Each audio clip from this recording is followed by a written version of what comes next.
Jean-Pierre Klein, vous avez voulu revenir devant l'œuvre de Jean-Michel Ponsin parce qu'elle vous évoquait quelque chose d'assez particulier par rapport à une publication. Alors on est là, et puis on est emmuré, et puis on n'a pas de recours envers le monde. On est seul, on est même esseulé, c'est-à-dire qu'on se sent complètement seul et abandonné. Et on lance par-dessus le mur quelque chose.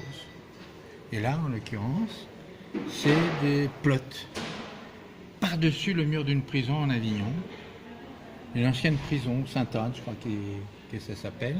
En 2010, il y a Jean-Michel Ponsin qui a recueilli ce qui s'était arrêté au barbelé au-dessus du mur entre la prison et l'extérieur. Oui, ça m'a évoqué quelque chose dans la revue Art et Thérapie. Voici.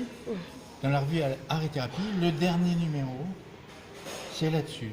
Si on va mourir, c'est pas tout à fait le cas de là, mais on va mourir dans 3 jours, dans 4 jours, qu'est-ce qu'on lance par-dessus le mur?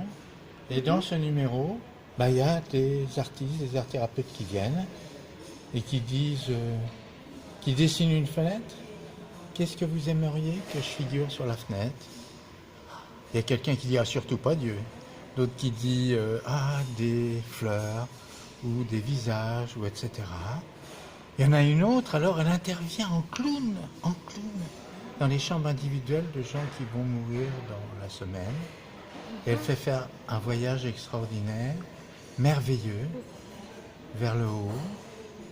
C'est pas du tout mystique, hein. On est dans l'imaginaire, etc. Et donc on a consacré tout un numéro, fin de vie, soins palliatifs, vivre encore.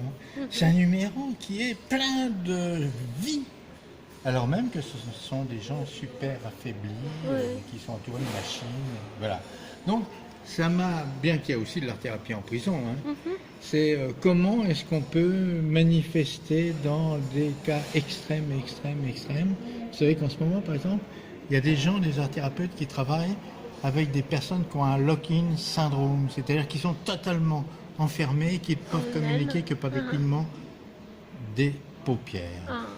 On peut, comme ça, relever le défi, que même là, dans les cas extrêmes, ou quand on a été complètement traumatisé par des violences sexuelles, par exemple, etc., comment malgré tout, ça n'est pas revenir dessus, ça n'est pas en parler, c'est chevaucher les ailes de l'imagination et à un moment donné être un petit peu au-dessus de soi, un petit peu comme si on se regardait d'en haut, et puis se laisser aller à une expression artistique accompagnée ou qu'on demande à l'autre, à de la fiction qui permet de compenser des choses épouvantables qui nous sidèrent. Voilà. Garder l'espoir, donc. Ouais. Merci Jean-Pierre.